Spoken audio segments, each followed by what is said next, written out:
What is up, everybody, and welcome to the Get Your Bell Rung Football Podcast. He is Kevin Reynolds. I am Bobby Wall, and we are here to talk all things football and hit you with some takes that might rattle you up a bit. What a week one it was in the NFL.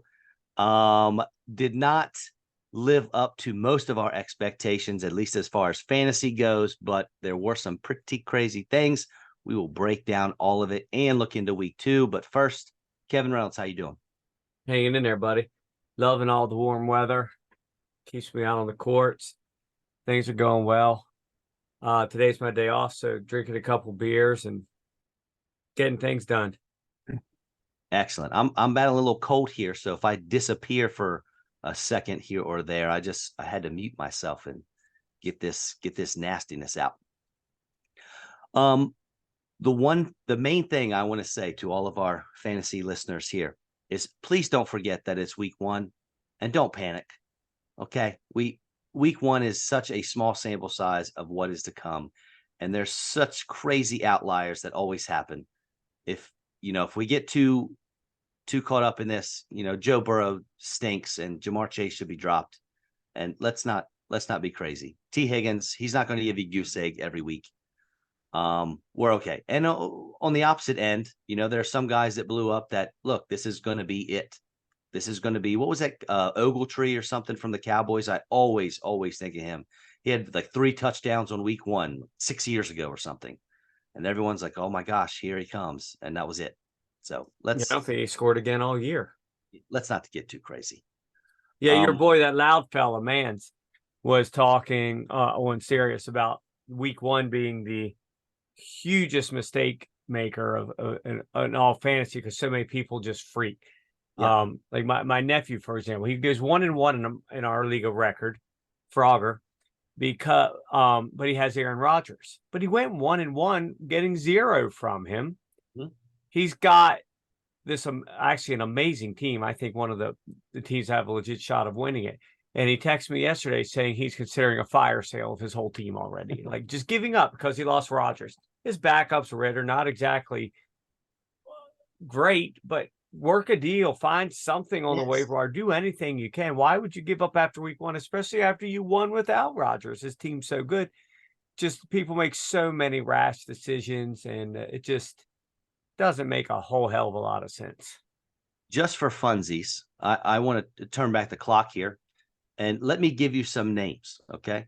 DeAndre Swift, Cordero Patterson, Kareem Hunt, Clyde Edwards-Helaire, Dontrell Hilliard, James Robinson.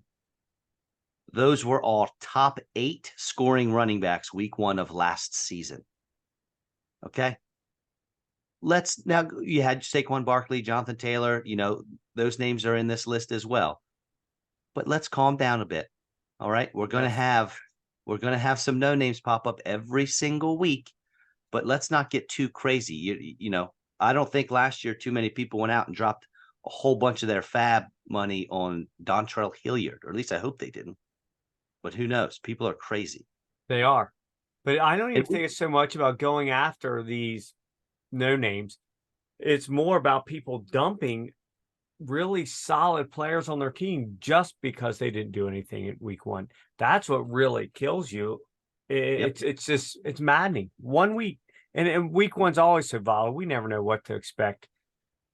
Right. Especially since half of these star players play about 7 snaps in the preseason. So this first game's almost like a glorified preseason game for them. It just unfortunately counts for their season records.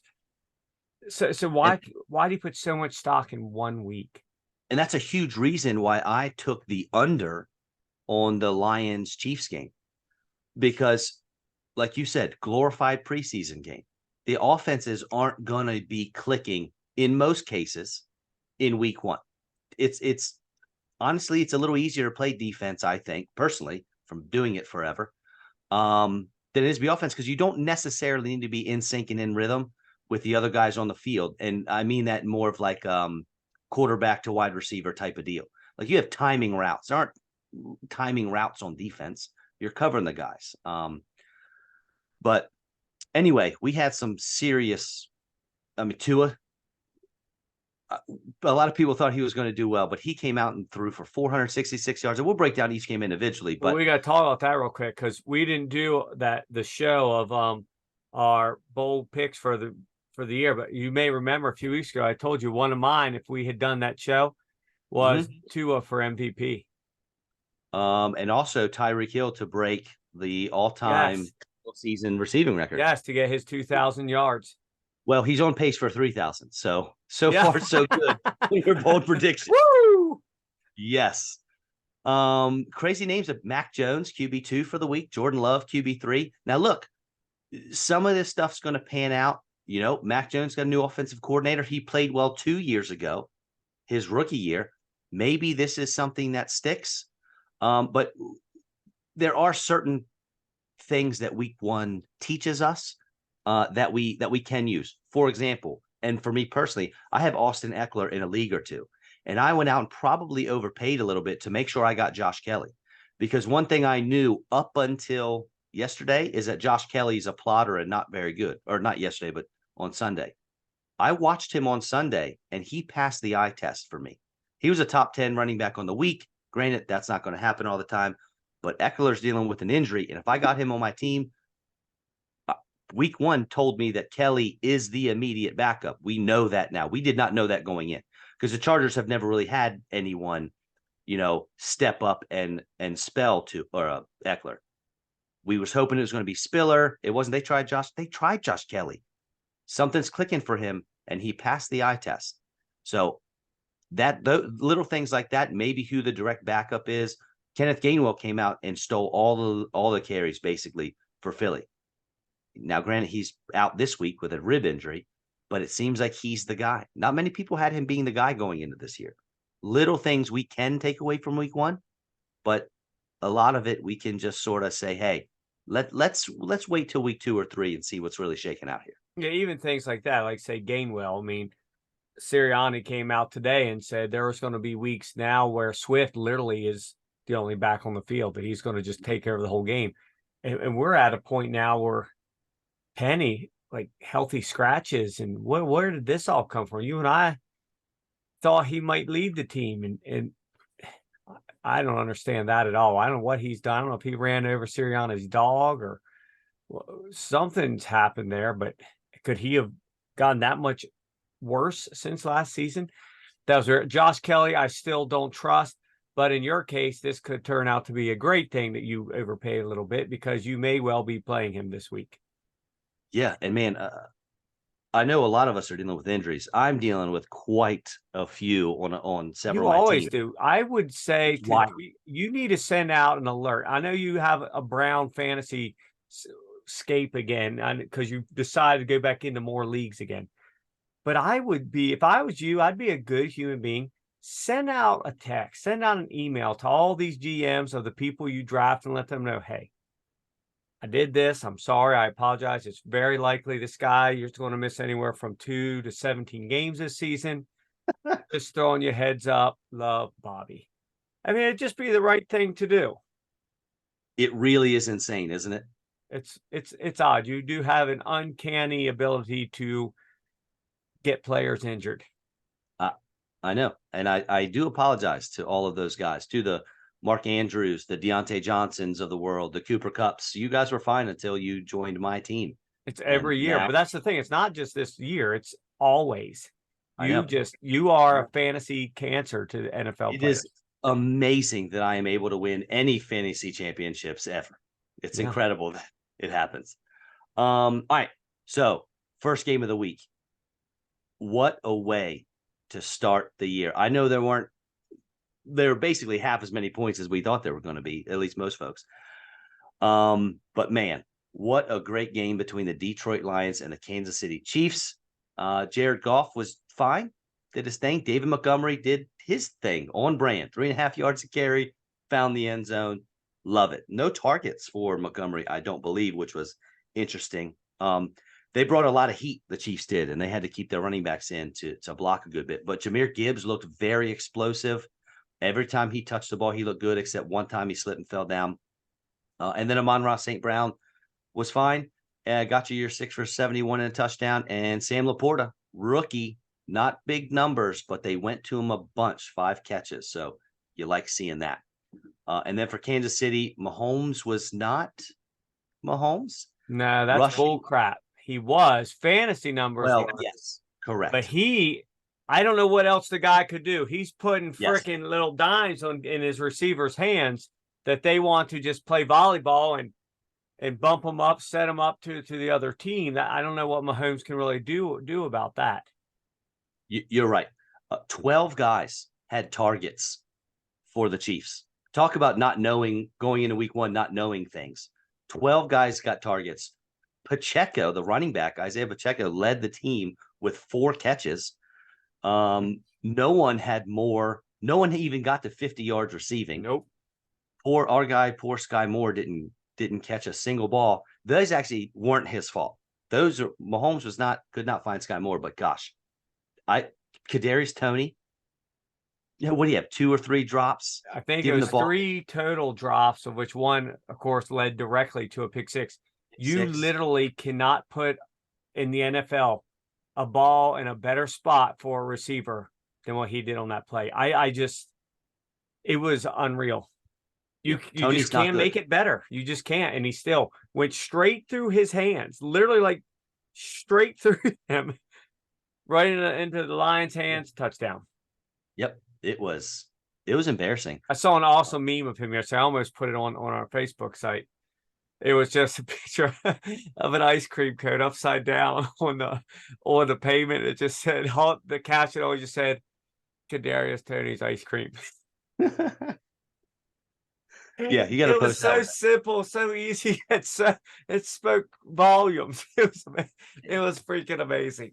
One good thing about our guy Sky Moore is I'm pretty sure he ran the most routes of anybody on the team. I saw he's out there, and he had targets. We just couldn't make that connection. So I'm holding out one more week. But let me ask you this: if the money was right, would you trade Kirk Cousins and Sky Moore for CD Lamb? This is in your league, so you have Anthony Richardson. May not be.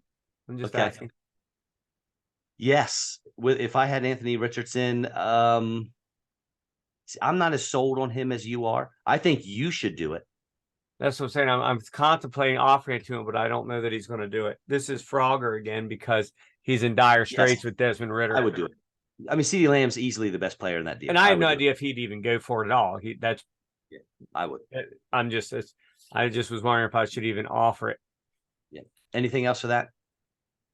No, I liked watching this game, and I think Gibbs, much like my boy Bijan, a lot of people are like, was this how it's going to be all damn year? Like 7 carries, really? Bijan does all the work, and then you let what's his face, Algier, get all the points. I don't think it's going to be like that. I think it's their first NFL game. So again, people, do not freaking panic. It's one game, their first NFL game. Give them a break. They're going to get worked in more and more as they learn the schemes, as they learn the blocking schemes, as game scripts are different. The guys are going to get their carries. Do not freak out and lose your minds over it. Speaking of freaking out, the Browns shellacked the Bengals, and there was some weather. I get it, but good grief. Joe Burrow, 14 for 31 for 82 yards. 82. Mixon, no one did anything for the Bengals in this game. But the one thing I like about Mixon, he had 13 carries. Chris Evans, the quote backup, 2. And Mixon also had something like 5 targets. He had 3 catches. Didn't do much with his work, but he's getting the work. And with opportunity, good things are going to happen. Deshaun Watson, he made some good throws, but he kind of looked like his old self from last year, missing some guys, that kind of thing. Nick Chubb is a man amongst boys. He did his thing. He averaged 6 yards a carry, 18 carries, 100 yards, just didn't find the end zone. And he had 4 catches. I don't know this to be fact, but that has to be the most catches he's ever had in a game. So if they can keep throwing him the ball, he's going to be a top 3 running back in this league. He is the man.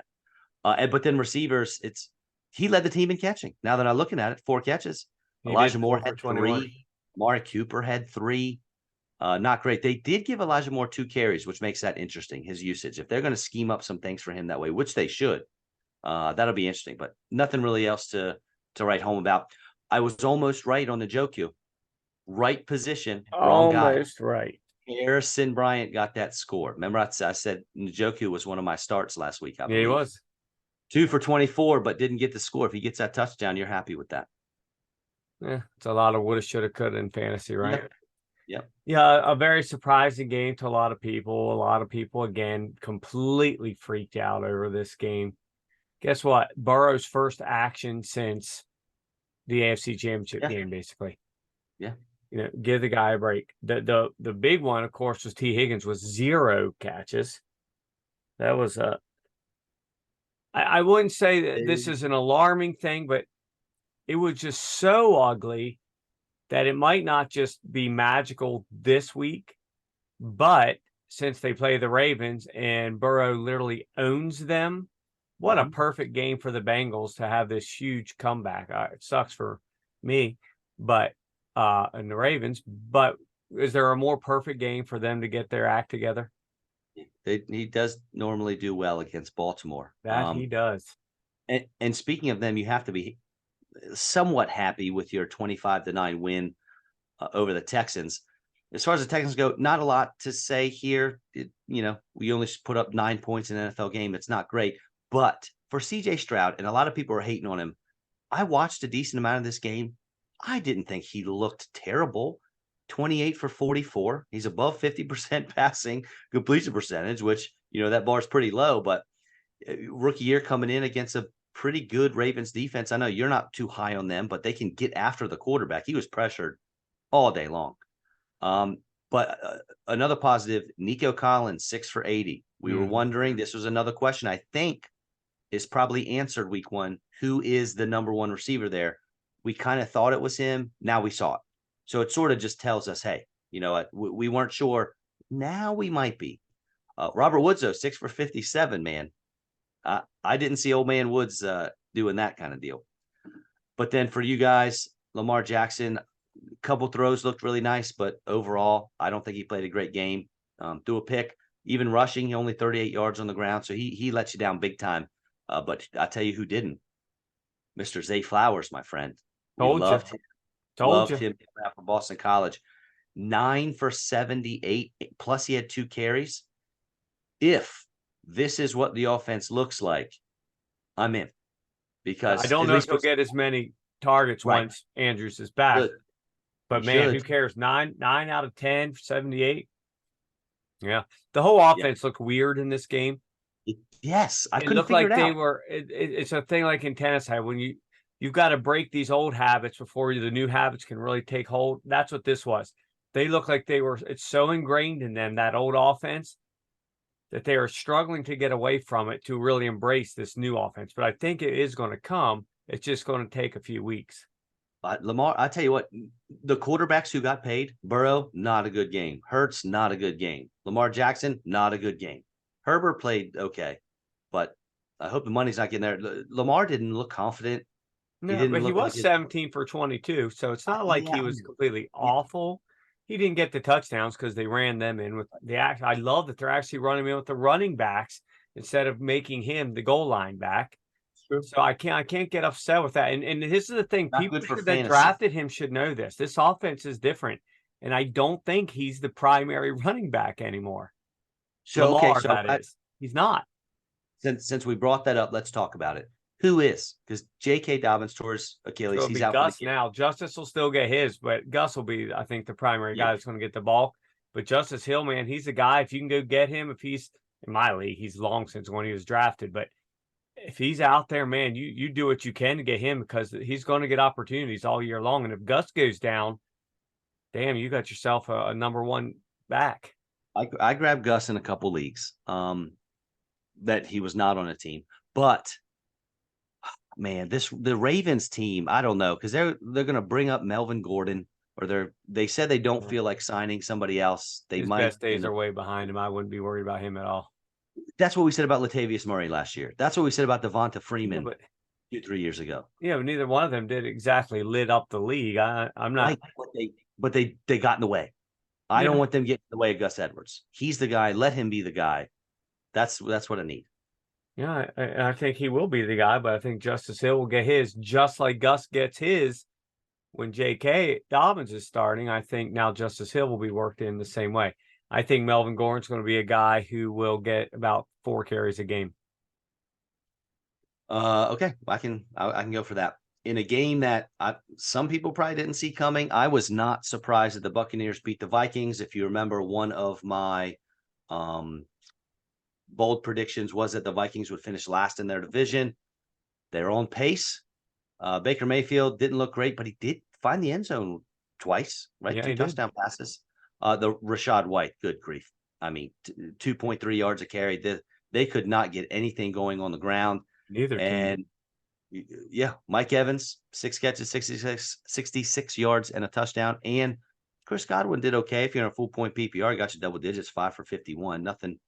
Nothing great, but something that you can maybe build on. And then the Vikings kind of looked the same, I guess. Kirk Cousins threw for more yards, but he threw a pick. 2 touchdowns, but he did throw an interception. And he lost 2 fumbles? Yes. Kirk Cousins? Yeah, so that is killer. One, he And then got lit up. The other one was completely his fault, just being careless. Yeah, I made a joke that on the Thursday night game, because Marvin Jones coughed up a fumble and was dropping passes as well. I made a joke that Marvin Jones was wearing a Kadarius Toney jersey, and Alexander Madison could have been wearing a Rashad White jersey, or vice versa, because they basically had the same game. Yeah, neither team could Justin run. Jefferson was the only guy really that looked awesome. 9 for 150. That's what you need to do to him. But I think he had 138 yards in the first half. Yeah, it was something big, and they just sort of shut him down in the second. You force feed that guy the ball. I think he did. He had 12 targets, but Not in they the just second half. started doubling, tripling him, just trying to keep that lead and make him beat him on the ground, which they couldn't do. Yeah. Now Jordan Addison did catch a touchdown pass, but outside of it was like a 35-yard touchdown pass or something. Outside of that, he didn't really do much. But if it's fantasy, Yeah, who you're cares? good. TJ Hawkinson impressively only had 35 yards on 8 grabs. That is hard to do. If you saw it though, they're all mostly just little dump offs. They weren't really even routes. It was run out 3, just a little hitch, run out 3 yards, turn around. There's the ball. It's right, hits him right in the gut, and then immediately tackled. No chance to do anything with it. Yes. Send the guy down the field. Easy peasy. Yeah, interesting play calls. Next one, the Atlanta Falcons easily took down the Carolina Panthers by 2 touchdowns, 24-10. Bryce Young, Stroud didn't look great. Bryce Young, even though he threw for a touchdown, I thought looked worse. He threw 2 picks. He looked scared to death. And I will say the Falcons were pressuring him, but Stroud was being pressured by the Ravens as well. Bryce Young, he did not look confident, anything like that. Miles Sanders didn't stuff the stat sheets, but 18 for 72, I'll take it. 4 for 26 in the receiving game. If he scores a touchdown, he had a monster week. Yeah. You know what I'm saying? Lost a fumble. Yeah, he did. You're right. And that's a problem. But he still played after that, so it's not like he got bench sport or anything. Big takeaway for me is Hayden Hurst seems to be the go-to for Bryce Young. 5 catches, 41 yards, and a touchdown. Led the team in both catches and receiving yards. Hopefully that continues. I do have him in a league where I needed a tight end.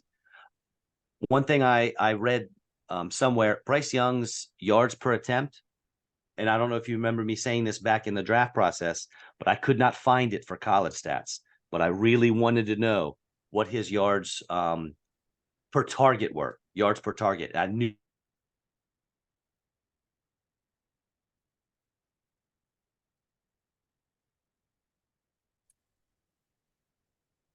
All right, sorry, we had a little glitch in the system here. I'm not sure what where we left off, but I'll just say Bryce Young was throwing the ball about 3 yards down the field, which is kind of what I thought he was going to do. It's kind of what he did in Alabama. And then for Atlanta, Desmond Ridder, what an amazing completion percentage, 15 for 18, 18 total pass attempts, and he did throw a touchdown pass. Only 115 yards because they ran the ball all day long. Tyler Algier was great, 15 for 75 and 2 touchdowns. Bijan Robinson was great, 10 carries for 56 yards. Plus, Bijan had 6 catches, led the team, 27 yards, and that was the score for him. And Tyler Algier had 3 for 19.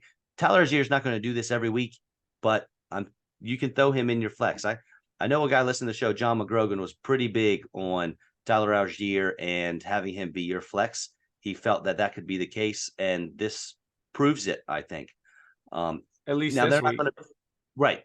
Yep. That's exactly what I was going to say. They're not going to be playing ahead every week, but if they got a favorable matchup, they're just going to run as early and late and often as they can. They are. And of course, a noticeable absence on this entire game log is Sir Drake London due to his 0 catches. Boy, you talk about some people fired up. Let me just say, watching a good bit of this game, a little bit of watching and a little bit of red zone, and maybe a couple too many Miller Lights, I was cussing up a storm. I was like a drunken sailor for this one, watching Tyler Algier steal all Bijan's thunder. But again, as we talked at the beginning of the show, I don't think it's going to be like that the whole season. I think it was smart that they gave him a nice workload, Bijan here, but didn't make him the horse here. Let the guy learn the game, learn the speed of the NFL, do everything. But this is going to be them all year, dude. They're just going to run teams to death. They've got a decent defense, a weak division, and 2 guys that can run. Why not? And they're about to get Cordero Patterson back. Not that he's great, but he can handle 5 to 7 carries a game. Oh yeah, and even like Pitts, he led them with 44 yards. Most of it was on one fluke catch. That was a pretty impressive freaking grab. Otherwise the leading receiver is going to be Mac Hollins with 31 yards. If you look at the stat line, like the team stats for that game, you could be looking at a team from 1946. Yeah, just the run. Pass just got legalized. It's like local high school football around here. I love it. One pass play for every 5 rushes. But who cares? If you win, you win. And if you're a Bijan guy, you love it. If you're a Pitts or a London guy, this is one. I know you got to say something, but this is a week 1 thing that I would actually be concerned about, because I think this is going to be a trend. This isn't a fluke. This is it's going to be. All of these people who are high on Drake London, why? This is what's happening is what we saw happen last year, what we anticipated. At least that's what I anticipated from watching the Falcons, knowing the head coach's tendencies and what they want to do, what they like to do, the division that they're in. They didn't grab Bijan number 8 for fun. Right. Drake London's going to have some games, of course. I don't care if he has a 40% target share when they only throw the ball 18 times. All right. I agree with you 100%. This is one of those things I think we can take away. It's like, hey, this is how it's going to be. You'll get a couple games, Drake. When I say what London's going to have to do is he's going to really have to be on it. He's going to have to make the most out of opportunities, because he's not going to probably have many games where he has even double-digit targets. How many double-digit target games do you think he'll have all season? 5? 6? Maybe. Yeah. Maybe. We're not talking receptions. We're just talking targets. Targets. I know. You can't have double-digit targets when you only throw the ball 18 times. It's almost impossible. When 9 of those targets went to the running backs. Yeah. And again, Cordero Patterson is coming back. He's going to 5 to 7 carries, 3 to 5 catches. Sorry, folks, if you were in on Drake, so many times in drafts, I was sitting there staring at Drake London, and I never once made that pick. I just couldn't do it. Yeah. It's a shame for him. Yeah. But and it's also a shame for everyone in Arizona, if you're a Cardinals fan. The Commanders did everything they could to let the Cardinals win, and they just refused to do it. They refused to take care of any of the turnovers they were given, anything like that. Josh Dobbs stinks. I mean, doesn't belong in the NFL. Right. Poor James Conner, 14 carries for 62 yards. In a PPR, he did great. 5 catches, 8 yards. 8 yards on 5 catches. He did a TJ Hawkinson, man. That was impressive. Nobody did anything for them. And honestly, look, Sam Howell, he was QB 11 on the week. I'll take it. I wanted him to be a top 12 guy. He was. Brian Robinson, 19 carries. Antonio Gibson, 3. That is not what Antonio Gibson owners wanted for that usage. But look, and then Brian Robinson also caught a touchdown pass. And I think he ran more routes than he ever has in his whole life during this game. Yeah, I love it because I have him on my I had him on my bench, but nonetheless, I do have him. This is one though I want to see pan out because Gibson is talented. I want to see if this one sticks or not. I think he's going to get more opportunities than that. Yeah, right. Exactly. I think so too. But then the pass catchers, sorry. McLaurin, nope. Jahan Dotson, 5 for 40. Nah. Yeah. You're not starting Curtis Samuel. Killer. I'll tell you what, though, Logan Thomas was peppered with targets. He only had 4 catches for 43, but I think he had something like 8 or 9 targets. So 8. That's something to keep an eye on there. Yeah, Logan Hal Thomas was wild. Some of his misses were severe. Yeah. And the thing is, he had 14.8 points, at least in my league. 7 of it came on that rushing touchdown. So aside from that, and I'm not going to take it from him. Good call. You made a good call. I mean, how I played Geno Smith, who had 9 points in the once and done. So you made a good call, but 7 of it was on that rush. You can't count on that every week. Right. Aside from that, he had about 7.5 points. He did nothing. I don't know how to think about whatever the Washington team. I think they're going to be one of these teams that they're going to go out there week to week. They're going to lose to Carolina one week, and then they're going to beat the Cowboys the next week.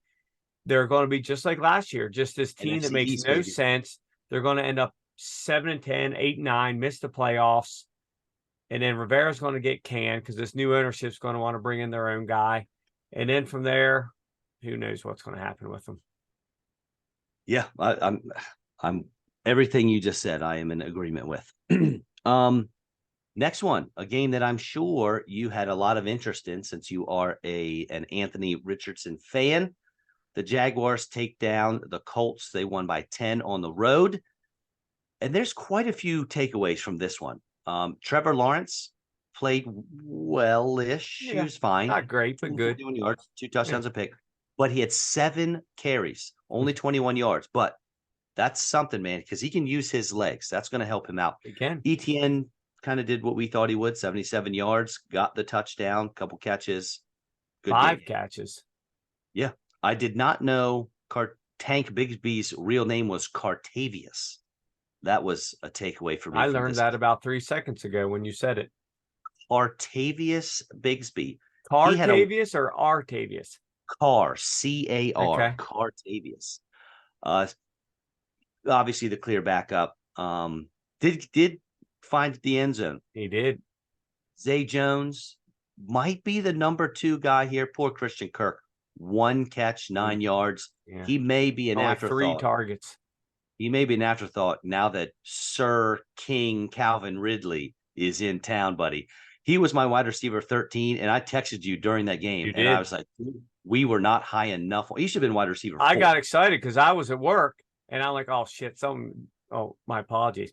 Something good must have really just happened. So I looked and saw that he had scored. 8 for 101 and a touchdown. There was no one on his level. He was catching balls. His routes looked great. He was catching balls in traffic. I watched one. Trevor Lawrence threaded the needle in between 2 defenders. Calvin Ridley looked great. And again, when I say he should have been wide receiver 4, I'm being a little facetious here, but I'm excited to see how this pans out. And then we'll move over to the other side of the ball. Your guy, again, not great passing, 223 for a touchdown and a pick, but 40 yards on the ground and a rushing score for old A. Richardson. Fantasy world, you want to see that. Deion Jackson, 13 carries for 14 yards. I know you had 5 catches, but you only had 14 receiving yards. And you almost have to play him this week because Zach Moss is probably still going to be out, and Hall's out who knows how long. Yeah, my guy, Evan Hall, is out. So, because he hurt his knee, but I think Moss practiced today. I think I saw that he practiced today, and I don't like him. I said a week ago or 2 weeks ago. I think it was a week ago. Moss is not the guy. Evan Hall's the guy. Well, You now Evan said he's Hall's not out. as far as his skill, but as far as Right. beat writers say, he is the guy. Yes. Yeah. And Michael Pittman, man, 8 for 97 and a touchdown. I did not see that. But if Anthony Richardson leans on Pittman, because Pittman's good, he's talented, dude can catch, dude can He's one of the run. most underrated, underappreciated dudes in the league. You I never had him hear his ranked name, but he puts up high numbers. last year. I had him like around the wide receiver 12 to 15 range last year. I was big on Pittman. It was a letdown. Maybe I missed it by a year. Maybe Anthony Richardson can get this guy back. We'll see. Richardson did get hurt. You sent me a text and said, I've got to trade Kirk Cousins. Richardson's a future. And like 2 plays later, he gets rocked and goes out. Now, well, wait a minute. He'll be fine this week. He's already practicing. He'll be fine. Yeah, he will be. But he looked better than I anticipated. We'll see how the rest of it goes. Yeah, it's one game. But I definitely like what I saw. I'll always take the rushing yardage. Even without the touchdown, he still had 40 yards. I'll take that. That's 4 points. Mm-hmm. Why would I not want that? They've got a really simple schedule for the whole year. The dude is the future, for good or worse. He is. Well, he got picked 5th overall. They don't have a choice. Yeah, absolutely. So as far as fantasy for either of these teams, it's hard to say anything with the Colts. I am worried about Bigsby constantly snaking touchdowns, goal line touchdowns from at the end all season long. Tank Algier and Tyler Bigsby. Is that what we got going on? It's going to drive me crazy. But look, I tell you what though, if I'm a Travis Etienne owner, I'm putting Bigsby on my team. I'm making sure I get him as a handcuff. Have to. Yeah. The next game, the 49ers traveled to the East Coast, which is usually not a good thing. Was this even a game? We thought was going to be a better Steelers team, and they still might be. But honestly, when it's all said and done, 30-7, there's not. Brock Purdy looked good. Didn't look incredible, but he looked good. Christian McCaffrey is the man. Brandon Ayuk was the man for this week. Will he be next week? It might be Debo, might be Kittle. No way to know. I tell you what, though, 2 plays. If you watched Christian McCaffrey's touchdown run, it was annoying. It was beautiful. He was great. But you got to watch Brandon Ayuk's block because McCaffrey scored because of Brandon Ayuk. And then you watch, and we'll get to the game later, but Breece Hall had like an 83-yard run. Garrett Wilson didn't block anything. And it's just, that is the difference between a championship caliber team like the 49ers and a team that's going to come up short like the Jets. Let me ask you a quick question. Got to do the little things, Kevin. Oh, yeah. So many times you see these long touchdown runs. It's all because somebody is downfield, not wiping somebody out or 2 or 3 guys out at once. A year ago today, would Breece Hall have gotten caught from behind? Do you think the ACL injury was just enough to slow him down at the end? Dude, I don't even think he wanted to score. I think he was waiting to be tackled. He was so tired. Poor guy. So you don't think it's a speed thing? You think it's simply a conditioning thing till that's completely caught up from the ACL? I do, because he still looked quick and explosive. He did. Before, looked like the best player on the field, no doubt. Right. Yeah. I don't think that's a problem. I don't think his explosion sapped or anything. I think he'll be just fine. He just needs to get his wind back. He was like shot through by a cannon there. I mean, he was through that line, past those backers, past the secondary so fast. I'm like, bye-bye. And then I see them all. So he's sort of like just chugging off the little engine that could. Yes. I'm like, there's no way he's going to be able to score. His brain was telling those legs to work, and those legs were like, no, man, I'm good. Dude, the Niners look great. The Steelers look like trash. And here's the thing. Not only do you get annihilated at home, where you used to have one of maybe the 3 teams in the league with the biggest home field advantage, you just lost Cam Hayward for potentially the season. He's having groin surgery this week. You lost Deontay Johnson for God knows how long. Did anything even remotely positive come out of this other than Pickens' non-catch of the season so far? The good thing that came out of this week was that it's over with, and they don't have to play that Niners defense this week. If it wasn't for the Cowboys defense, which we'll get to, everyone would talk about the Niners defense. They got to play the Browns this week, and I don't know that that's going to be a whole lot simpler. Well, you're right. You're right, because they put a hurting on Burrow. They sure It's did. not They looking look good for strong, Pittsburgh, but is it? man, Najee 6 for 31. He continues his thing. Jalen Warren 3 for 6. Well, what is this? This is Yeah. I think Omar Epps is going to be back to solving mysterious illnesses and injuries here soon. We got a long season ahead of us, but this might be the first losing season. It might. Well, maybe he'll save it all. Maybe he'll walk out on the field and tackle He does. somebody like he likes to do and Oh, ruin the whole damn thing for everyone. all right. In what I guess we can call a nail biter, the Saints beat the Titans by Do you by 1 really point. just anymore? You can't even acknowledge it anymore. You just move right No. on. Yes, You just that's move correct. right on. Just leave This me in game the was high and dry. pretty ugly. Pretty ugly.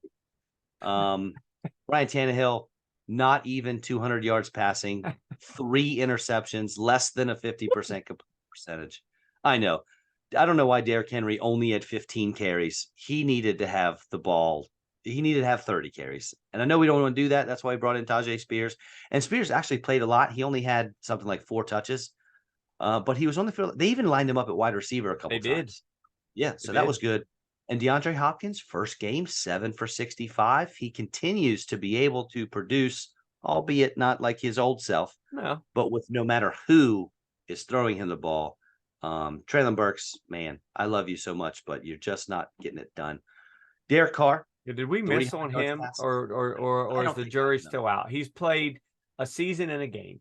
So many of these receivers don't really even hit their stride till year 3. So are we giving up on him yet, or do we still have some at least small level of hope? I have lots of hope. I also don't have him on a single fantasy team. Gotcha. So take that for what you will. Didn't you have him as your number 1? He was my number 1 receiver coming out. You can't. If I'm watching film of SEC action and you are roasting, I mean, wide open. It didn't SEC. matter what route he ran. It wasn't just when he's running post. It didn't matter the what team. route he was. There's never anybody within 5 yards of him. That's how good he was. I know, and they schemed it for him. Let's do that in the NFL. So let's ask: is it him, or is it what we always tell people with the actual NFL draft? Your destination is Yes. everything. Oh, yes. You're Everything. telling me What would he Traylon be Burks doing was if he Ryan went to the Tannehill. Vikings? What would he be doing Yes. if he went to the Eagles? Yes. Any Jacksonville, KC? What would he be doing? Yes. Yes. He'd be doing more than what 2 catches for 9 yards or whatever it was. It's just crazy. But then the Saints, man, Jamal Williams looked exactly like I thought he would look. 18 carries, 45 yards, baby. 2.5 yards a pop. Love that for him. Chris Olave, exactly what I thought he would look like. 8 for 112. He's on a different level. Michael Thomas, I told you, 5 for 61. That first drive, man, he had 2 catches in 3 plays. And I was like, yes, because I had to start him in a couple leagues. He didn't end up having a huge game, but I'll take 5 for 61 for Michael Thomas. The question I have for you is Rashid Shaheed. We saw him do it a couple times last year, not often. He's the burner. He's fast. 5 for 89 and a touchdown. They also gave him 2 carries. Are you running out and adding him to your squad? He's already on one in my league, so I couldn't anyway. But here's the deal: the majority of all of his points there came in one play, one long touchdown. Other than that, it was just a ho-hum normal game for a number 2, number 3 receiver on a team. So he's a guy that definitely week 1, I am not freaking out, spending all my money to go out and get a guy who will likely do this 2 more times all season. Wide receiver 11 on the week. It's on the week. We said at the beginning, week 1. Right. Do I expect this every week from him? Not even remotely. Like I said, if it wasn't for that one big play, he basically had 4 catches for 40 yards. If I have somebody who hates Sky Moore and wants to drop him for Rashid Shaheed, I'm not going to tell him no. I personally wouldn't do it yet. I also love. Yeah, I'm not dropping Garrett Wilson for him. That's for sure. Let's not be silly. Well, I'm not. I'm just saying, look at Garrett Wilson's numbers with Zach Wilson. They're not pretty. Yeah. Yeah. Another game that wasn't very fun to watch. The Raiders beat the Broncos also by a point, 17-16. Josh Jacobs was not good, but he didn't really have a whole lot of running room during the game. Garoppolo was efficient, 20 for 26, only 200 yards. He did have 2 passing touchdowns, both to Jacoby Myers, who was the wide receiver 1 in this one, 9 for 81 and 2. Devontae Adams still had 6 catches for 66 yards. What are you doing about Jacoby Myers? He knows the offense. You asked me a few weeks ago if would I take, it was something like Jacoby in the 8th or what's his name? Who's the other dude? Hunter Renfro. Or would I take him like the 11th? And I said in a heartbeat, Jacoby Myers, because Renfro's not going to do trash or get crabs. He's going to have 3 catches for 17 yards in any given week. What am I going to do with him? Do I expect him to go 981 for 2 touchdowns every week? 100% not. He had 2 touchdowns in week 1. He might have 9 touchdowns for the entire season. So if you're somebody that wants to go out and waste a bunch of money on him, good luck. Have fun. I can't really get behind it. Jacoby Myers has been in the league like 6 years or something. He's been here a while, right? He misses a lot of games here and there, like short. They miss 1 game. They don't miss 2 games. No big injuries. He's going to be a floor play most weeks, in my opinion. Although, I mean, he's running the short routes, what Garoppolo likes to throw. You know, Devontae Adams might be a little too deep for Garoppolo's preference, but I don't know. Hey, I don't want to discount Jimmy G's 9 rushes for 11 yards. That was shocking, and I can't imagine. He might not have 9 rushes for the rest of the year. What was the purpose of that? I don't know. I tell you what, though, the thing I hate the most from this game is that Jacoby Myers and Devontae Adams look too much alike. Because I have Devontae Adams on a couple teams, and I kept thinking, yes, nope, that was Jacoby. Yeah. They're both got their dreads hanging out. I think Jacoby's number 16, Devontae's number 17. We need to change this. Someone needs to get a haircut or something. Quit freaking me out. Okay. Russell Wilson didn't look great. Completed 27 passes. Okay. 177 yards. Not the yardage output you want from him. 2 touchdowns, though. And I will say, from what I watched of this game, Russell, he did not look like Seattle Seahawks Russell, but his pocket presence was there. He was more mobile in the pocket, escaping the rush, and he had a few really nice throws. The touchdown pass to Sutton I liked. The touchdown pass to Lil Jordan Humphrey. He looked good at times. Javonte Williams, it was 13 carries, kind of what I thought. 52 yards, kind of what I thought. Hoping he was able to find the end zone. He wasn't.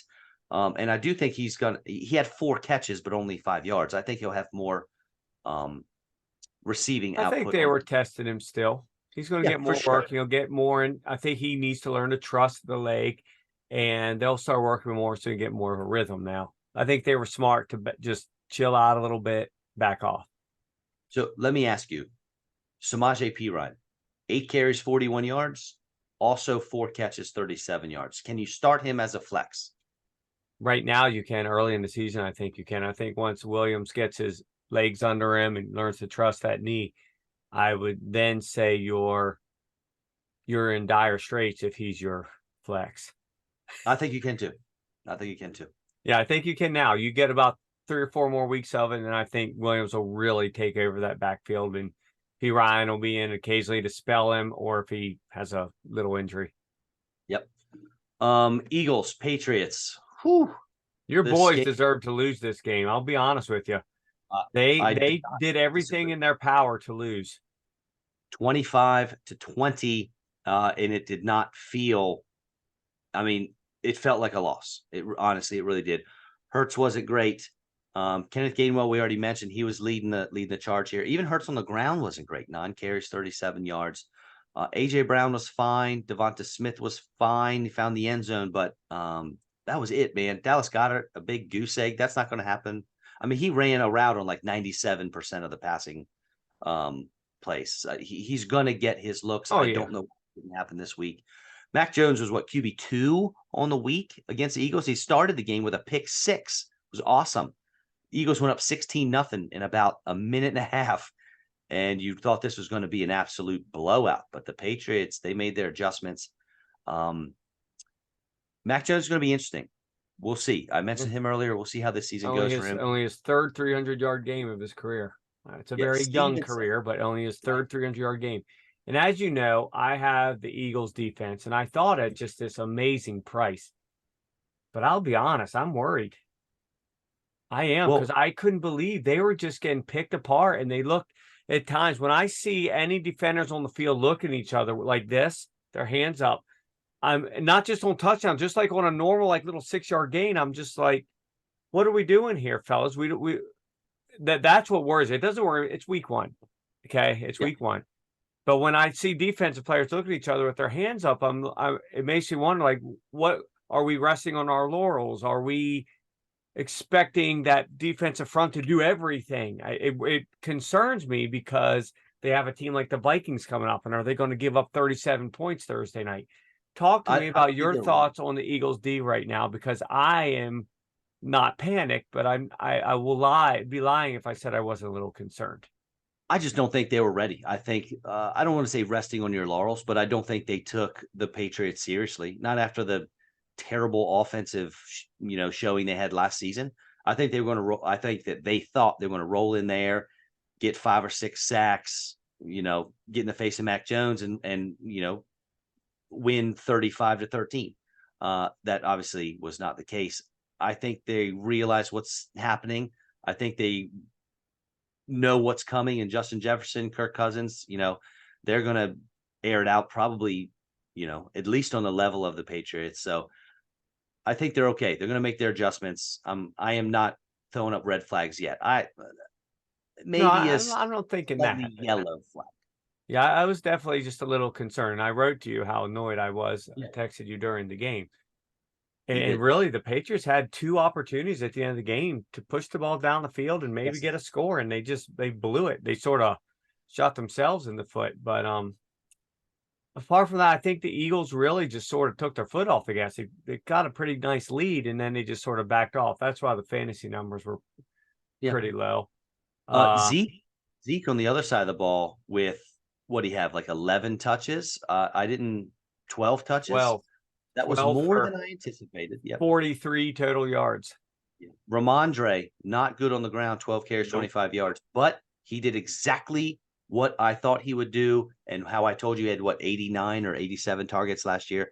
6 catches for 64 yards. He was ripping through that defense. Dude, with the addition of Jalen Carter, I don't see any team in the league really lighting up rushing stats on the Eagles. Yeah, that's the one thing. The thing I was worried about was letting Mac Jones, of all people, with this receiving core of just a bunch of nobodies, just chunks. And again, arms up in the air, like who's supposed to cover that guy? Guy's open by 7 yards. That's not supposed to happen even in week 1. So I do think that Hunter Henry is going to be a viable start week to week. I wish I had him. Not every week, but week to week. But then Kendrick Bourne, 6 for 64 and 2 touchdowns. He basically did his best. Jacoby Meyer. They're the same. What he does. Right? He does it twice a year. He had 2 touchdowns today. He'll have 5 at the end of the year. Who would you rather have on your squad? The number 2 receiver in Jacoby Myers for the Raiders, or maybe Kendrick Bourne, the number 1 receiver for the Patriots? Jacoby Myers. Okay. So he's a better player. I think over the course of the season, he'll have. I don't like Kendrick Bourne as the number 1. They're going to force feed him some. Yes, he had 11 targets, but man, you got Devontae Adams on the other side. Jacoby Myers will have endless single coverage. Like I said, I think he'll end up with 9 touchdowns. I think Kendrick Bourne will end up with 5. Okay. All right. I think I probably lean Jacoby Myers, but it's not a lot. Rams smashed the Seahawks in, I think, one of the more surprising trash of the week. 30-13, 334 yards passing. Kyron Williams comes in and, for the most part, out carries Cam Akers 15-14. That last drive, I think Cam Akers had like 8 carries, which put him at 22. But 22 for 29 yards. I know. It was scored, right? And Kyron Williams got 2 touchdowns. Puka Nacua was the star of the show here. 10 catches on 15 targets as a rookie. First, you mentioned him last week about being a possible play. I did. I grabbed him in a league or two. I'm not feeling confident starting this week. No, not this week. I grabbed him off waivers. I wanted to see how that was gonna pan out. It panned out far better than even what I thought was going to happen. Yeah. But they do play the Niners this week, so if you went out and got him like I did, he's probably still going to be on my bench because I saw that Niners defense. Yeah. Tutu Atwell, 6 for 119.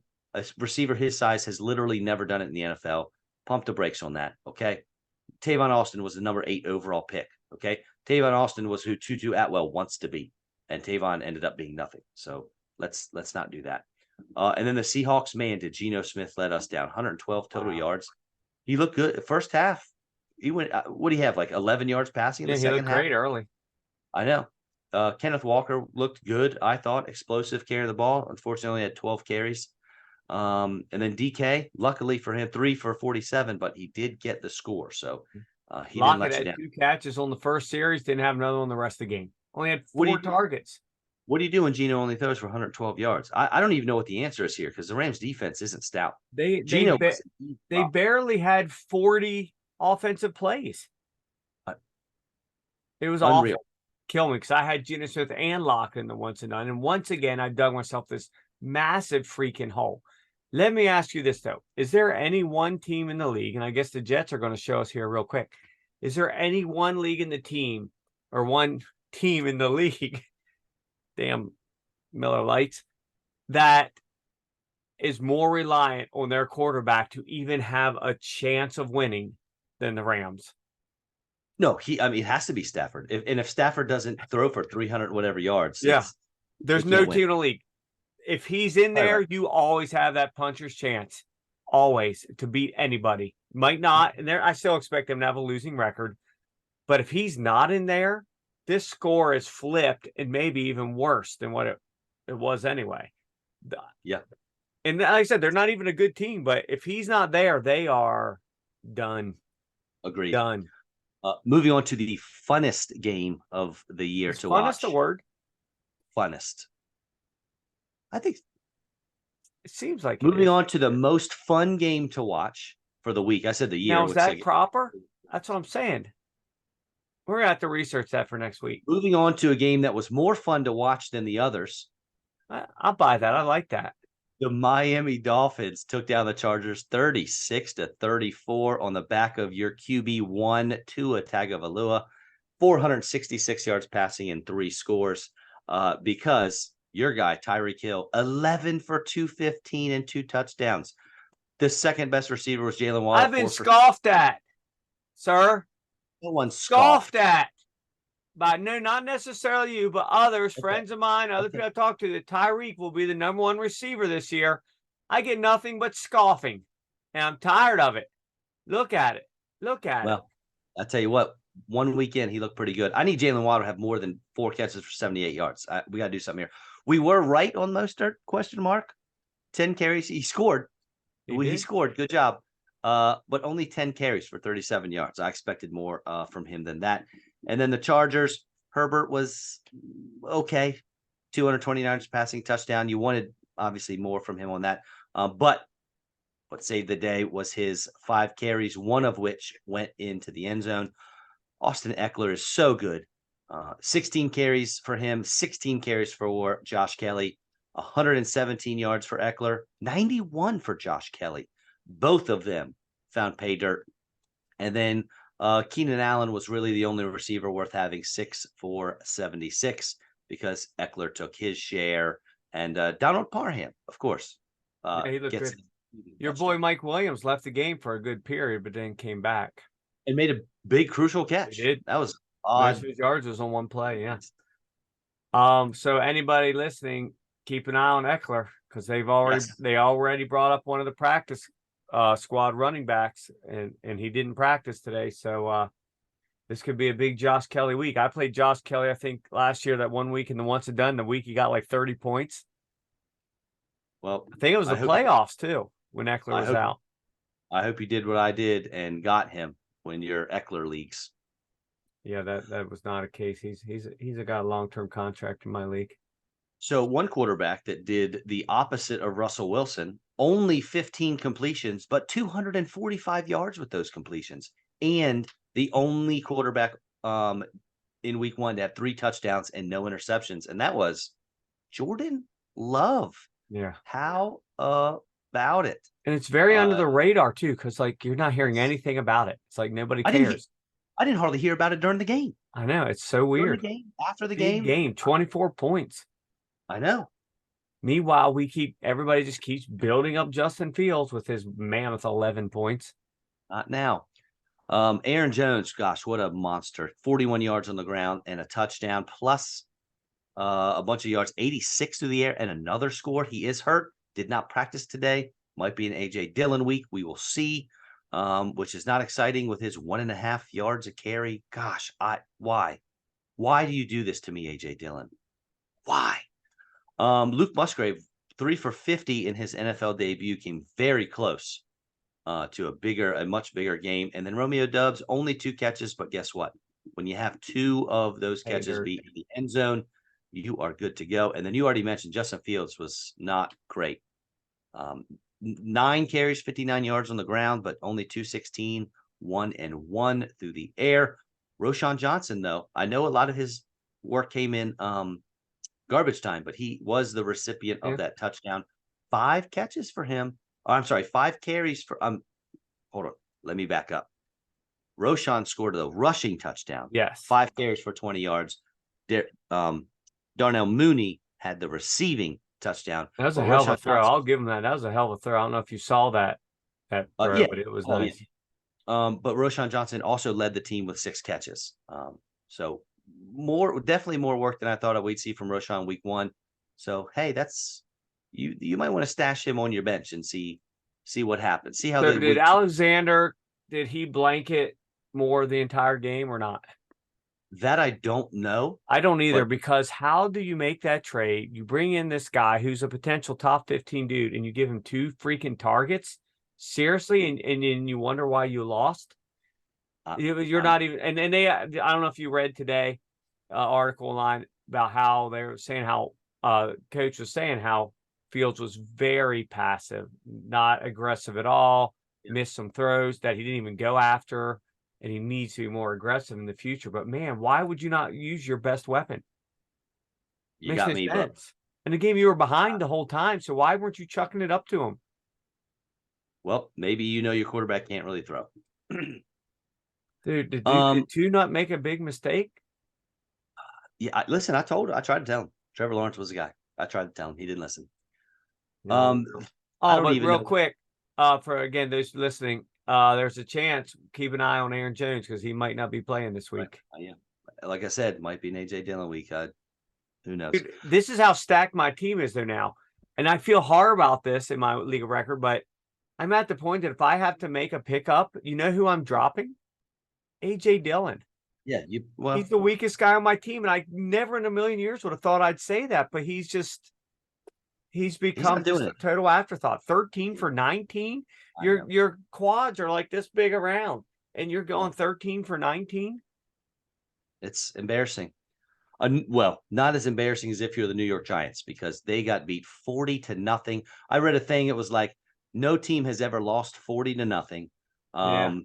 Had Danny Dimes meme turnover battle 3-0, and all these got sacked 6 times, like something crazy. Pick 6 for an interception and a blocked field goal for a touchdown. It's never happened to a team all this over the course of a season. Yeah, and it happened to the Giants. Before you even mention stats, can I just say, in Danny Dimes' defense, he had no chance. You and I could have been out there blocking for him. He'd have just a good chance. That was a big surprise. I played right guard. Literally not a chance. He looked worse than a couple of years ago, Mahomes in the Super Bowl when Tampa Bay was forcing the most yards run behind scrimmage of a quarterback in NFL history. This was worse looking than that. Poor guy. CeeDee Lamb 4 for 77, and then Tony Pollard got 2 rushing scores. He looked really good, but outside of that, no Cowboys. You didn't need it. The Cowboys just didn't need. No, they got defensive touchdowns. They didn't have to do anything. Right, and there was not a single Giant, obviously, to be owned. So sorry, Saquon, Barkley owners. Just it's not going to be this bad. He averaged over 4 yards a carry. It's just I don't Sorry. even know what to say.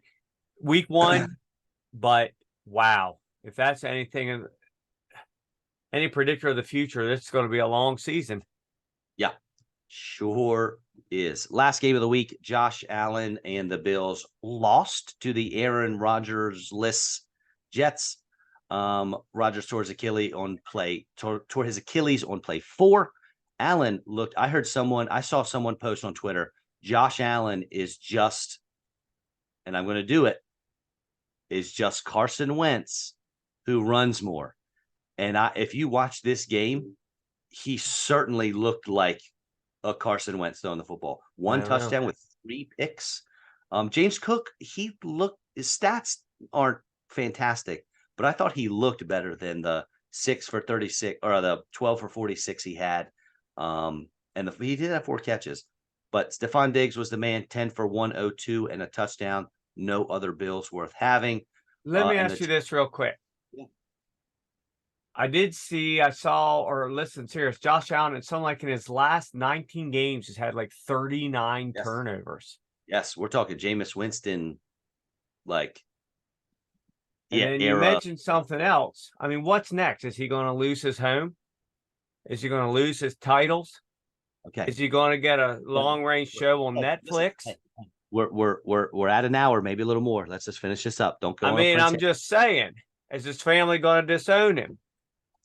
So, I'm sorry for Jets fans. At least you got to feel the hype for a few months. That is all over with. Aaron Rodgers probably wasn't going to get you a Super Bowl anyway, but it was cool to think about. Breece Hall, what a dude, coming back from a terrible injury, 10 for 127, which is easier to do when you have an 83-yard run that somehow did not. It's all one play. Yeah. And then receivers, Garrett Wilson had a ridiculous touchdown catch, but outside of that, I am not feeling good about anyone in a Jets jersey for fantasy whose last name is not Hall or Wilson. Oh, I don't even feel good about Garrett Wilson. He'll be lucky to be a top 20 guy now. Well, he was what was he, wide receiver 12 or something last year with that hodgepodge of guys they had? Yeah, but most of the hodgepodges were better than Zach Wilson. That's true. The best thing they could do right now is sign Joe Flacco yesterday. Yeah, probably. They want to actually win. Might not. Said they might not. Thanks for Caleb. I don't know. Maybe Rodgers taught Zach Wilson enough here in the preseason that he'll be able to get his act together and do something. Maybe he'll feel motivated more to take this team somewhere. But yeah, from a fantasy standpoint, I don't feel good about anybody on either one of these teams, really, outside of Stephon Diggs, just because he's going to be force-fed. Yeah, for sure. James Cook, we'll see. I mean, I wasn't big on James Cook coming in, but he seemed to be the guy. I know 8.3 points speaks for itself. Yeah, that's true. All right, let's get to some of our starts of the week and then wrap this thing up. Quarterback. You want to go first? You want me to go first? Let me look at my thing here. All right, well, I'll go first. I had somebody in mind. Who was my person I had in mind?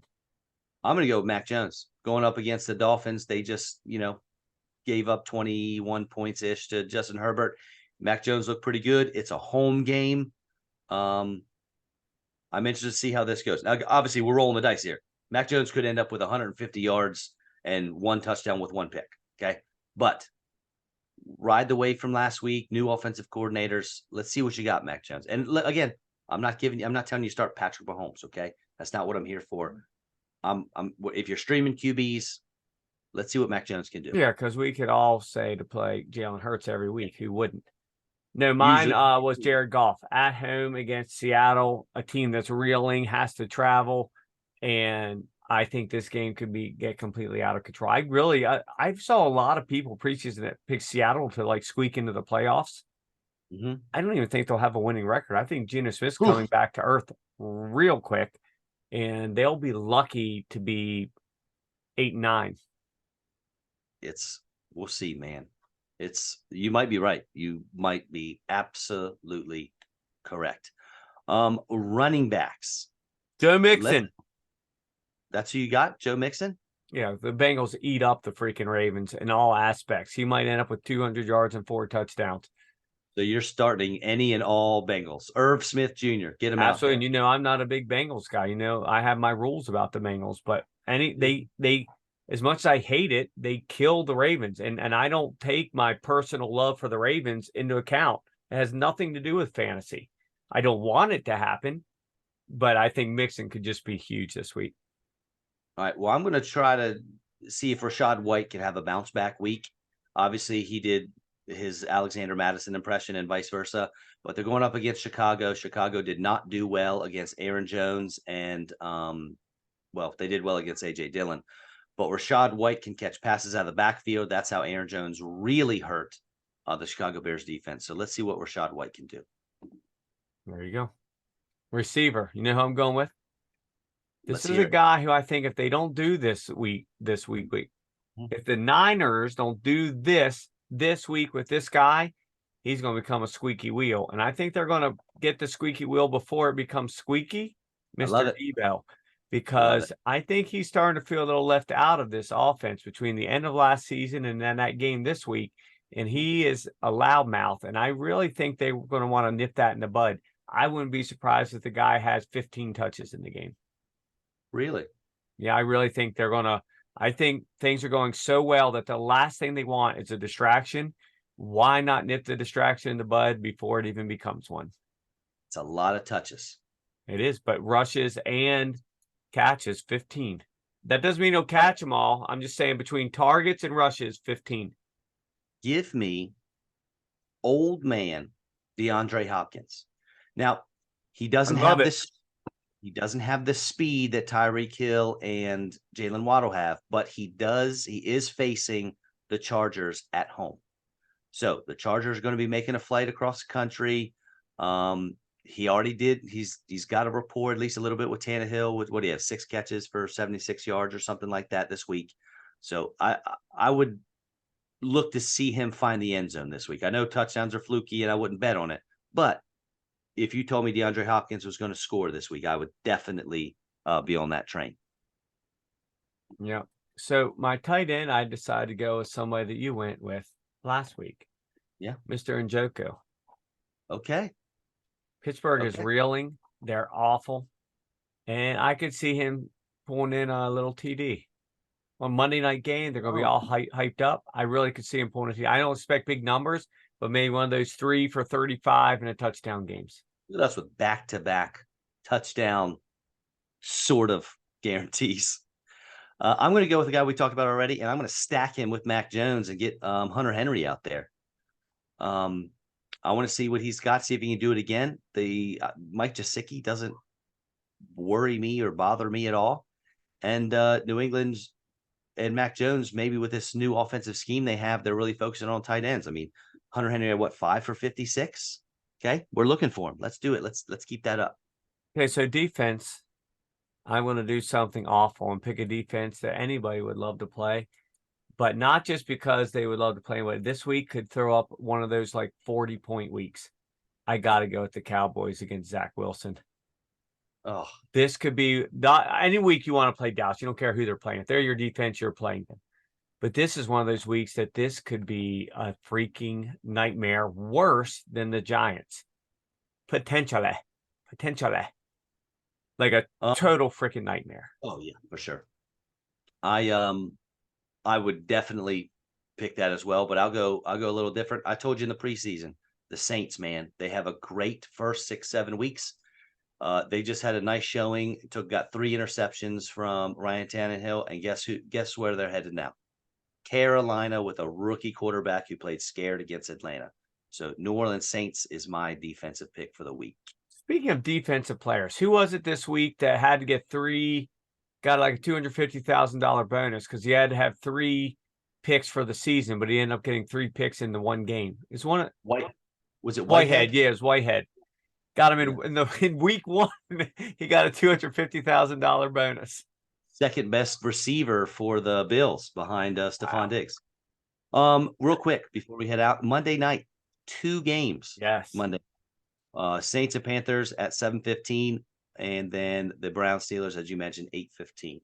This is big week because the Thursday night game's an awesome matchup. A lot of good divisional games. and then 2 games Monday night. I'm excited. All right, folks, thanks for listening. Make sure to check us out. Get Your Bell Rung Football Podcast, Facebook, Spotify, sometimes Twitter. And yeah, let us know what you think. Thank y'all. See ya. Yeah.